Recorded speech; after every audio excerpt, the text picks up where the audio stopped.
Hi Team AAA, it's Melissa here, the owner of the AAA Financial Group and host of the P.O.W.E.R podcast, Property, Ownership, Wealth and Everything Related. And we're here today to advise our listeners and to share insights from different people from different industries. And we've had a particular focus on women in the past 6 months.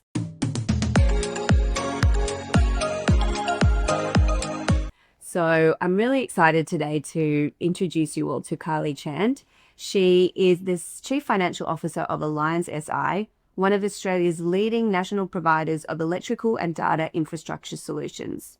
Carly has built her career in senior finance roles across complex industries and now leads Alliance's financial strategy. And I'd say a bit more. I think she delivers most things within this business, but let's find out in a bit more detail soon. And they deliver major projects domestically and internationally. As CFO and a woman in a position of power within a traditionally male-dominated industry, Carly brings a unique perspective on leadership resilience and how representation shapes the next generation of leaders. Big intro. Big intro. How are you? I'm really well, thank you. Well, thank you so much for coming today. No, I've been looking forward to it. Oh, good. Well, look, I'm so excited and I've really pestered your people to get you here. And so I'm so happy that we're here today because I've known you for some years now, but more particularly over the past, I'd say 12 to 18 months. Yes. And I really do see you as this leader, CFO, boss lady. And I think a lot of our listeners do want to learn insights and want to hear from people that they might not necessarily hear from or know how to find. So to have you here is a true honor, and I appreciate your time. No, thank you. I know this is a few sessions in the making to make it happen with sick kids and all the rest, which is life. So Yes. no, really happy to be here. We made it. So we'll make this one a good one. So I'm just going to go straight into it and ask you some questions about you and your career. Yeah, sure. So how did you first get into a CFO role, and what led you to pursue this type of career? I didn't really know what I wanted to do out of school, but I did have an interest in maths. We had careers days at school, so I think I was very fortunate just to give something a go. And I started my career in audit, which was fantastic for walking into any business and trying to understand it and unpack it and understand where its drivers were, where the risks were. So I feel like that initial piece of work that I did straight out of school was so grounding in the rest of my career. And it did spark that real interest in understanding what makes businesses tick, what makes people tick that are driving businesses. So that was quite impactful. I definitely, though, what then pivoted me 6 years later was in audit, you come out, you do the same thing. Every year you report on challenges, you report on great things that are happening, but you can't actually impact them. It's just not the role that the audit plays. They're independent. And so, and look, the audit industry has changed a little bit in the last few decades. But so for me, that was the right time to roll up my sleeves and get more hands-on for businesses. So I probably went into a finance management CFO role probably well before I was ready, and straight into the construction industry where I've stayed pretty much the rest of my career. Jumping into things before I'm ready to is, I think, something, a great thing, a great attribute. If you've got supporters, then you can shape and lead around that. But the CFO role has always appealed to me because you get to be a person in an organisation that's across everything. You actually get to see everything across the business. But for me, it's been about taking opportunities and working with really great people. So, yeah, I guess in pivoting back after that audit career, did a CFO role in construction, saw a bit of a gap in the market in bookkeeping for the trade industry.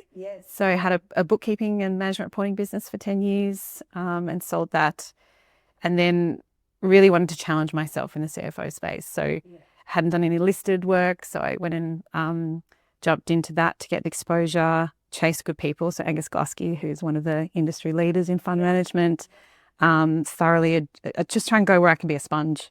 And that's the case too, where I am now with Alliance SI, with Rod Cassidy and Clarissa, our CEO, Clarissa Turner. So always just putting myself in positions where I can learn and thrive off other people. Yeah. That's just how I've. And maybe being a bit uncomfortable as well is kind of what's got you each time. Like, I'm just going to start a business and bookkeeping in the training, and then I'm gonna sell it. Like, I'm working on businesses and then working in them. Yeah.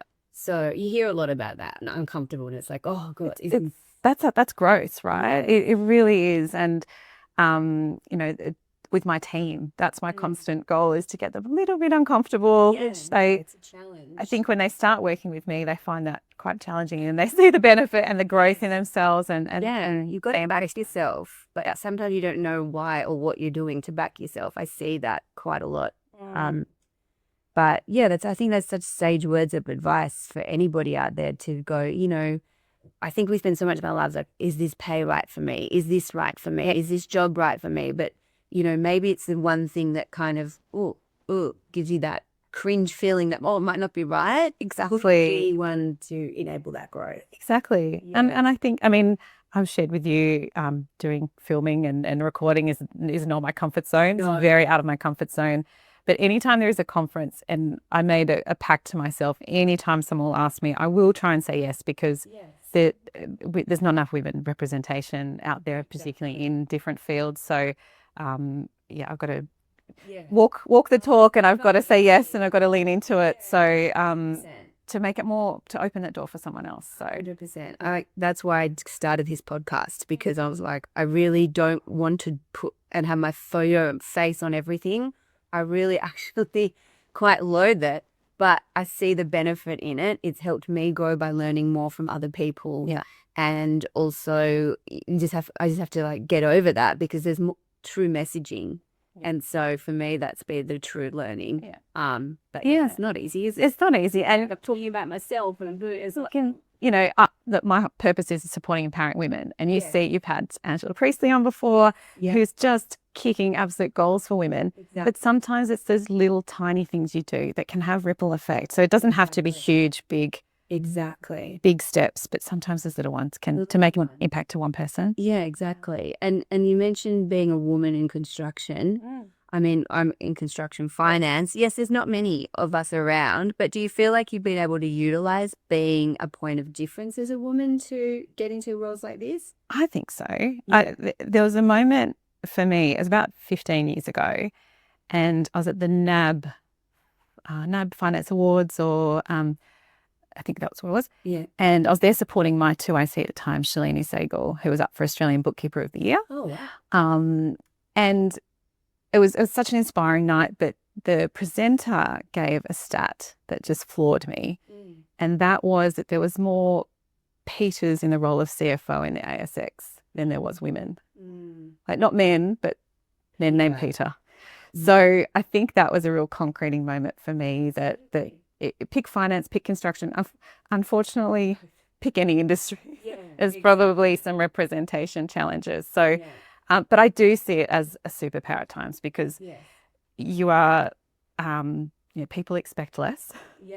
So you can be at a very important table, and you might not even get eye contact from someone that you're looking to do a deal with, but there's ego thrown around the room. There is a lot of loud language, and this is, historically, particularly around construction and big deals.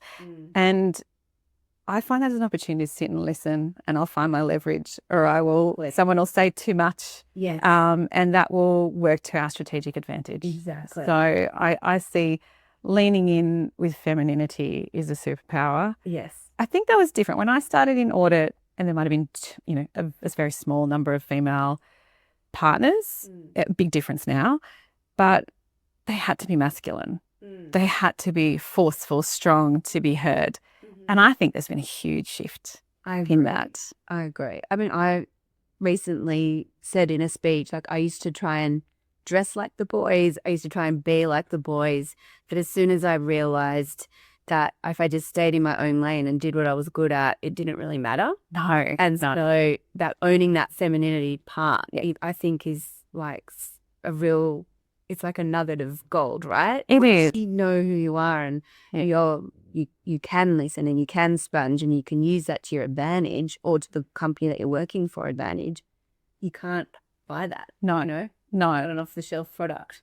Exactly. Harness it. Yeah. And also there's so many Peters, there's so many, you wouldn't even know which Peter that everyone's referring to. No, that's true. That's true.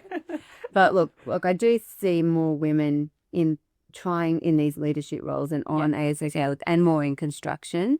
But it is a hard slog, really, because it is such a male-dominated industry of workers as well. It is, of workers. And also too, you and I have talked about over the time, the networks.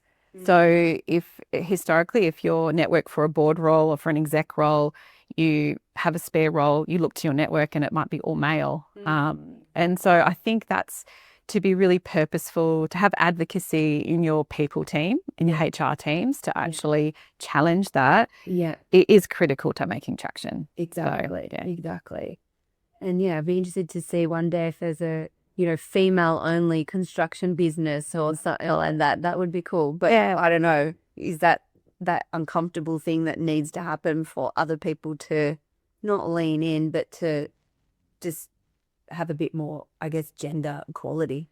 Yeah, I mean, there's been champions of that for so long. Like, I'm not going to get the years right, but Dame Stephanie Shirley, who was the first female founded and employed technology company, and there's so many great examples. So the more there are examples to talk about, the more that will ripple through and have impact, which is super exciting. Girls that are in school now and the ones that are working out what to study at university, there's so much media and things out there for them to listen to, and the more women that there are, they might think, oh, maybe I could do that.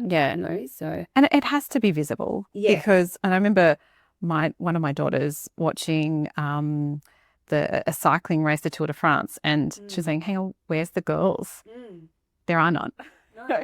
So that they see it, like it's so impactful when you don't even think that they're watching. Yeah, and they're more onto it. I would never even have thought of that the younger, but now our young girls are doing that and thinking, oh, hang on, and what's that?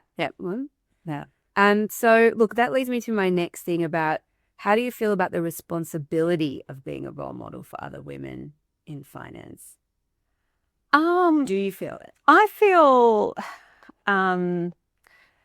that it's leadership by example. I don't think you get given the title leadership, you actually demonstrate it. So any member of a team can be a leader. So I probably don't, I probably less and less see it now about female or male in being a role model and walking what I talk. And because I think one of my roles as CFO is to identify leaders throughout our whole organisation. So I'm really conscious of that opportunity and privilege, and I don't take it lightly. No. So I see that more, but no, it is really important to give example to women, and that's probably where, in the moments that I challenge myself, to take on, speaking opportunities and those sorts of things for that in particular. But I think there is challenges that face working mums, working women. We've talked about some of them from a female perspective, but I think too, I've got return to work mums in my team, and being really open and supportive to that challenge if it's the first time, or every child is different, every demand on you is different. So I do think we can talk more about that to support return to work women. And when I had my business, and I'm very open and very supportive of women, and it wasn't until I had my own child and I was, pumping in the toilets that I realized I don't even have a space for people to come and express at work. So we created a room with a fridge and a couch and so I think as open-minded as I am, you have to live it. So I think you can have so many fantastic male champions of change, but there's still that piece where I know what you're feeling, I know what's happening for you, or I know a version of, and everybody does it differently. But just that empathy in your leadership, I think that makes a difference. Whatever journey. And how much more grateful is that woman or mum going, you get me. Maybe I missed an hour and a half extra of work, but I'm going to make that up 3 times over. You've listened to me and you've respected me as a person. Oh my God. As you were saying that, I just remembered my own pumping experience in a past job where they didn't have a room either. Yeah. I worked at a female fashion company. Yeah. And we had like press showings, and I had to go into like the press room, and it's like, Yeah. the noise and the pump noise. And these people came in the room, and I was just there. Yeah. And I just literally was one of those moments where I just kept texting, and I was just like, let it happen. Yeah. The most uncomfortable I've ever been. But I was like, I'm not going to. What can I do? For shame. Yeah. Like, what am I doing? I'm in a room that, I'm the general manager of a business. There's nowhere for me to go. Yeah. And yeah, I remember being like, that was pretty cool what I did today. It is. It is. And I think that it's the constant recognition of that. So, what we were talking about last International Women's Day was, how embracive and how great we're doing. But then at the same time, we've got a number of our technicians that go to our customer sites. So what are we doing about their ability to have the facility to pump at our customer sites or to use whichever bathroom resonates with them? And so I think we've still got but it's a good challenge. It's a great conversation. I love that we're talking about pumping on this Power podcast. Absolutely, because I the noise, but it's true. And you have to, yeah. It leads into, it's not just about being a mum. It leans into women hearing women and understanding their plight and what they're looking for and their different perspective. It can only, if everyone tried to be like the men, what's the point? That's why boards need diversity. That's what, it's not just about who's better or worse, but it's about hearing a different angle. Yeah. And, employee retention is a huge thing, right? Yep. And so if you can accommodate for that for families, like everyone's a winner. Yeah, absolutely. Yeah. Absolutely. So, yeah, no, it's interesting we're talking about that. They sent me like this true flashback of a kind of also started You forget for you. So, yeah, that's what happens. So, I guess then that leads to what advice would you have? Like Carly 15 years ago, or what would you say to her or another woman to say, like, to someone that wants to be like you or be in a role similar to yours? I think echoing your comments before about embracing being uncomfortable, not just accepting it, but embracing it. Yeah, that's probably key. But I think too, just trust every person I think that comes into your life comes into to teach you something. That's probably, I've had a business coach, personal coach for the last 5 years, and I wish I'd had it for the 15 before that. Jay Verico, she's phenomenal. But just at really finding how to make decisions through your values, and you can't go wrong. And I think that, embrace the challenges that come because it's there to teach you something and to help you pivot. So I think the third point would be to be a lifelong learner. So Clarissa, I hear her in the back of my, because she talks a lot. She's a very curious person and curiosity, led by curiosity. But I think for me, it's I'm a lifelong learner. Yeah, I want to learn off everybody. Yeah, I want to share, but I want to listen more. So I think that no matter what stage of your career, if it is in finance, our industry is changing at pace. What was a CFO role 10 years ago is really different to a CFO now. We're not sitting behind the scenes and reporting and looking backwards and closing. We're strategic partners to a business. So I think you just need to embrace everything, follow a path of interest, and it will take you to wherever you're aiming for. Yeah, I resonate with that a lot. I really do. And I think it's about not the traditional role of a CFO used to be, as you said, backward facing. Now it's strategic, looking forward. What does this look like? What did that financial modeling look like? And as you mentioned at the very beginning, in auditing, you're looking on the business. And now this is like you're in the business and on it kind of at the same time. Yeah, it is. Yeah. And, one of your roles is actually setting the tone for decision making in your business. Do you have enough data to make decisions at pace? Do you actually need to slow down decisions? You're making decisions around capital allocation and all of that finance related, but you're also shaping culture, with those decisions. And I see the role of CFO shaping even further with AI, that we will be part of the gatekeepers to the governance around AI. So if you're not one for technology, that's not my favorite place to play, but I need to lean in and I need to learn because it's a critical future of our career. So it definitely, it's about leaning forward, shaping strategy, not just accounting for it after decisions are made, which I think is a huge change. Yeah, I agree. And I was going to ask you about AI. So yeah, just on that, it's kind of like you can use it as a tool, maybe, or however it works for each individual business.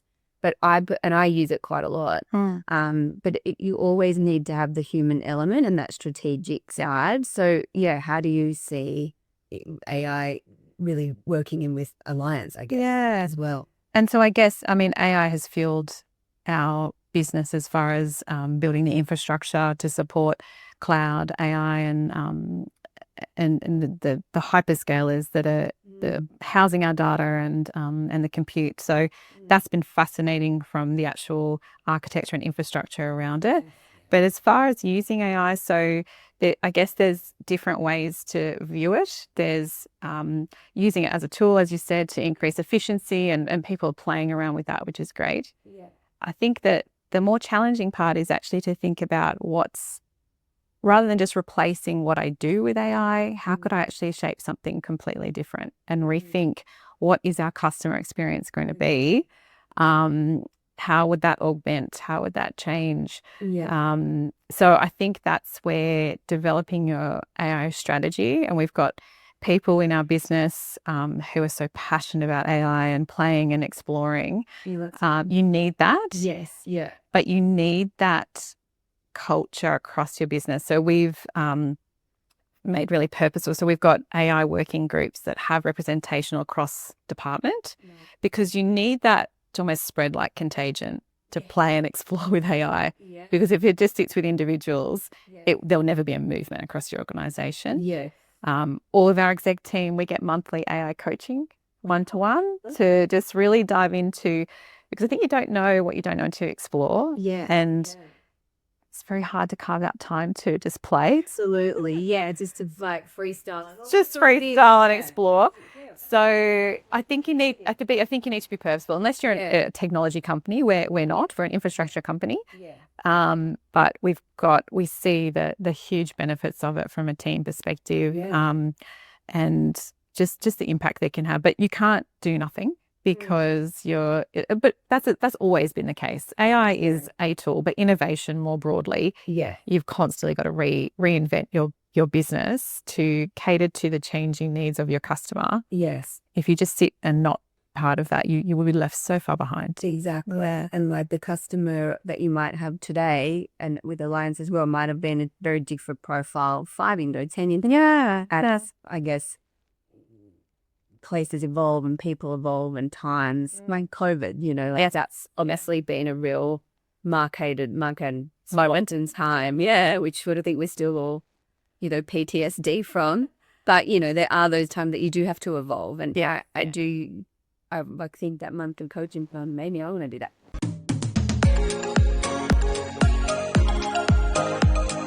I'd like to just go now straight into my quick fire round question, just because this is about you, but also I just like to hear what people, like what your immediate response is. So what's the best money or finance tip you've ever received? I think it would be run your business to be prepared for pressure. So make decisions be prepared to make decisions before you have to. I think that's the same for personally as well. I mean, you would say it all the time, but just when people are mortgaged up to here, so they're not ready for pressure. Businesses are the same. So you can, and I think that is key, is to pressure test, scenario plan, be ready for the knocks. They will come. That's life. You do that, Brad. You've got that strategy in, Yeah. worst case scenario. You do, yeah. Gotcha. And that way, when we've had scenarios, so the hyperscalers, our market is accelerating at rapid speed. So if a customer of ours wants to, one of our global players wants to turn something around 10 times faster, we want to be ready to do it. So can we handle that? Can we scale safely? Yeah. In a way that supports our people and our culture. Yeah. That fulfills that customer need. So the first two pillars of our balanced scorecard is people and customer. So that's our focus. So how can we pressure test the process and the financials to enable the first two most important parts of our balanced scorecard? Yeah. Got it. Love that. I'm going to copy that too. Okay. What do you think is the most common mistake businesses make when managing finances?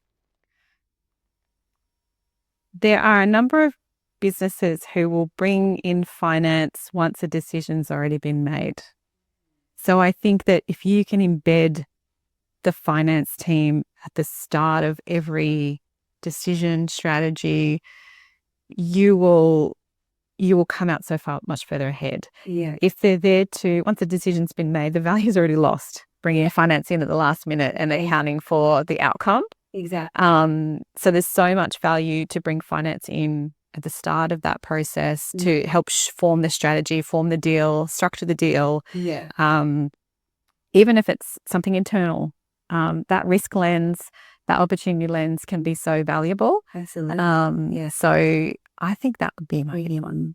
Bring it in early. Got it. Yeah. Okay. What's one book or podcast or tool you recommend for better leadership or financial literacy? My favorite book this year has been The Courage to be Disliked. Okay. I said to you, I'm trying to remember the name of the author because I was telling you about the book. Fumiko. Yeah. But what was it about it? So for me, you can't, if you've got 10 people in front of you, they've all got different needs and wants from you as an individual. You can't make them all happy. You can actually only stay true to yourself and have the courage to be disliked by some. If you're true to yourself, you will rattle feathers. And, talking before about the role of the CFO, one of my roles is to support and back my CEO. Yeah. And we're very similar on the DISC profile, but we're there to really challenge each other. Yeah. We challenge hard, but we listen deeply. And I think you need that transparency. And that's how I am with all of my team, with James, who I work with, and I adore working with. You have to be comfortable to be yourself in all situations. You're the same at home as you are at work, and you are in any room, in front of anyone, you can be yourself. So that one I loved this year. Okay. But on to read that. I loved it, yeah. But on financial literacy, there's a podcast, AFR, called Chanticleer by Anthony McDonald and James James Thompson. Okay. That's one which is such that they do a really good recap of the market, Australian market. So if you're looking for Australian financial information, and they do it in such a digestible way, so you don't have to be all over finance or accounting to understand what they're talking about, or economics. They do it in such a great and engaging way. So if you want to keep on a weekly basis just on top of what's happening in Australian markets, that's a great podcast to listen to. Thank you. It's all right. The courage to be disliked. I think I've nailed that already, but you don't need to read it. Right. Yeah. No, so I want to get some more tips on it and probably be further disliked. Okay. Final question. What is a power quote or a mantra that you live by? I'm going to link it to what we've been talking about because I love quotes and I could give you 400, but I think that leadership is a responsibility, not a title. Yeah. And you can be that leader throughout all roles in the organization, and that's what we should all be aiming to do. It's not a title that gives you the ticket to be a leader. You really do have to take the responsibility and use it to greatness, I think. Exactly. And lead by example, obviously. Every time. Yeah. Oh my gosh, it's so amazing. Thank you so much. Thank you so much. As I said, I mean, your career's been so diverse, but it's always been on the up and up. But you've had a personal coach, you've really shared with us, some tips and tools for how someone could be successful like you, but also in such a male-dominated industry. So thank you so much. No, thank you. Thank you for your impact. No, and look, I have to have you on again. Well, We can recap. said I'd always say yes. 27. Yeah, see, I make you uncomfortable and I'm not afraid to be disliked. Great. Okay, thank you again. And thank you everyone for listening. And we'll speak to you soon. Bye.